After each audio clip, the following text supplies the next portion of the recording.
Birthday nga pala ng asawa ko ngayon at pupunta nga kami sa nag-iisang mall dito sa Greenland dahil bibili kami ng decoration at naghahanap kami ng makainan sa labas. Dahil sa pareho na nga kaming laging pagod sa trabaho, pagdating ng bahay ay minsan hindi na kami nakakaluto. Kaya madalas iniinit na lang namin yung natirang ulam. Tinatanong ko nga ang misis ko kung ano ang gusto niyang regalo. Ang sabi niya wag na daw at kakain na lang kami sa labas at bibili na lang ng decoration para maging memorable daw yung unang birthday abroad niya. Ito kasi yung first time niyang mag-abroad. Sa Pilipinas naman daw every year pag may pera naghahanda naman siya para may mapakain sa kanyang kamag-anak at kakilala. Dito naman sa Greenland pag birthday mo ay ayos lang kahit walang handa. Tuloy din naman yung birthday.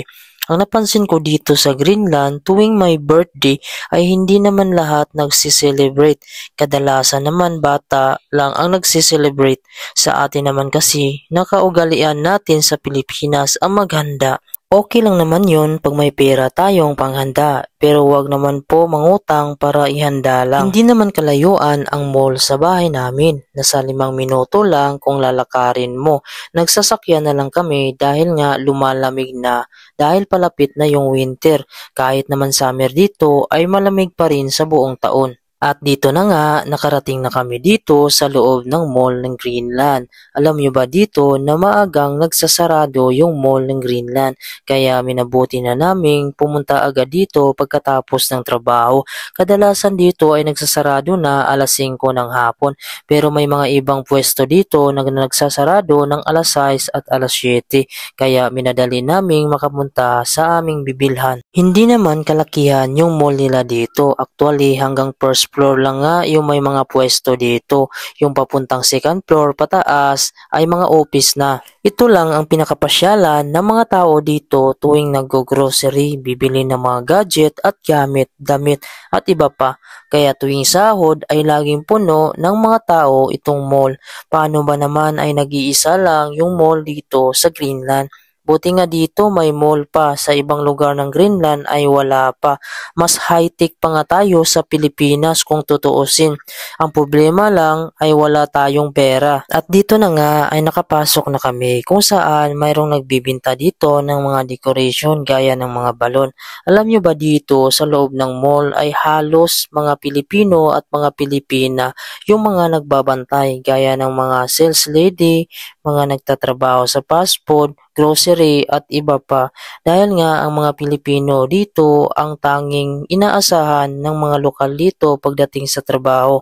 Alam nyo naman yung mga Pilipino ay talagang napaka-consistent talaga pagdating sa trabaho ay hindi nag-a-absent. Hindi kagaya dito sa mga lokal ay hindi naman talaga maiwasan na mag-absent sila. Kagaya sa atin mga Pilipino ay sanay na tayo sa hirap. Kaya pagdating dito sa abroad ay nagpupursigi talaga tayong magtrabaho. Paano nga naman ay trabaho yung pinunta natin dito. May mga iba't ibang binibinta nga sila dito sa loob gaya ng mga bag, ballpen, lapis, mga school supply at meron din sila ditong hardware na kung saan makakabili ka dito ng mga Christmas light, mga tools, ilaw at iba pa. Nagmamadali na nga kaming bumili dito dahil nga magsasarado na itong pwesto na to. Kaya madalas pag pumupunta kami dito sa mall ng Greenland ay kung saan rest din namin dahil pagka ganitong hapon na pagkatapos ng trabaho ay kukunti na lang yung oras na natitira para kami ay mamili. Pagkatapos nga naming makapili ay pumunta na kami ng cashier para bayaran at para makaalis na. At yun na nga ay nakalabas na kami dito sa mall at natapos na kaming bumili ng mga decoration. Yung binili pala namin ay nilagay na lang namin dito sa bag na dala ng aking misis. Dahil dito sa Greenland, pag bumili ka dito ng plastic ay napakamahal. Kaya kung hindi naman karamihan yung bibilhin mo, pag may dala kang bag ay pwede mo nang ilagay ito. At nakarating na nga kami dito sa pwesto kung saan kami kakain ng aking misis. Bali tumitingin-tingin nga kami dito ng menu kung ano yung orderin namin. At ito nga yung view natin sa labas. Mayroong lumang sementeryo dito kung saan katabi lang din ng aming kakainan. Yung pagpasok nga namin dito ay may mga Pilipino at Pilipina din ang nagtatrabaho. Mayroon din nga nakakilala sa atin dito at nagsabi kung pwede ko ba daw silang isama sa vlog.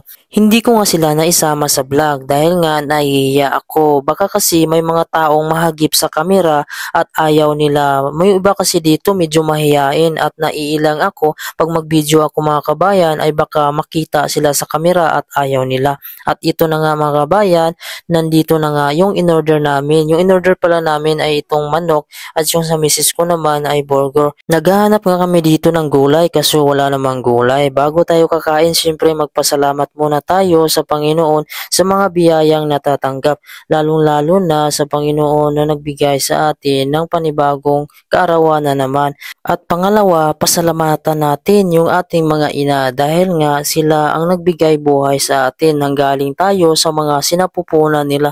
Kaya dapat natin igalang, irespeto natin yung mga magulang natin dahil sila ang unang naging tirahan natin. Huwag natin silang bastusin. Itong asawa ko naman mga kabayan, mayroon pa naman siyang mga magulang at every month naman ay nagpapadala siya dahil nga matanda na yung nanay niya at papa niya at hindi na kayang magtrabaho kaya siya naman ngayon ang nagsusuporta.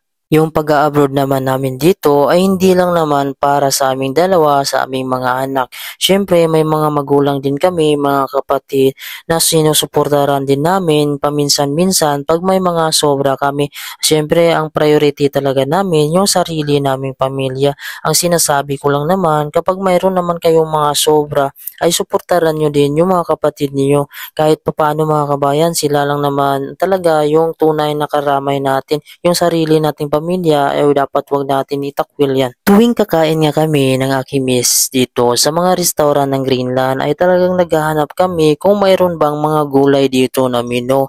Dito naman sa Greenland ay napakahirap talaga yung mga preskong gulay. Pag makarating kasi dito, lataan na. Kaya kadalasan dito ay mga frozen na yung mga sitaw, mga malunggay at kung anong klaseng mga gulay na mga dahon. Kaya dito ay mahirap talaga yung pagkain para sa amin na mga gulay. At ito na nga mga kabayan, bali yung binili naming decoration ay natapos na naming ma-decorate ng aking misis at ang sabi niya nga, ito daw yung unang birthday niya abroad at hindi niya daw ito makakalimutan kung saan nag-decorate lang kami dito sa loob ng kwarto. Hindi na din kami bumili ng cake dahil nga hindi naman kami mahilig din sa matamis. Pagkagabi nga mga kabayan ay sakto naman nagpakita itong Northern Lights sa gabi ng birthday ng aking misis.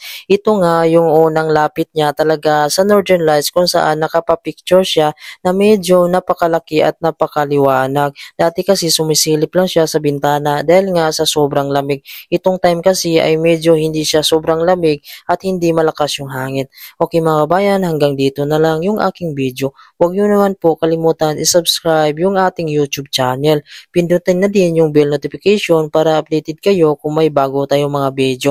At i-follow na din yung ating Facebook page. Maraming salamat at ingat po kayo palagi and God bless you all po.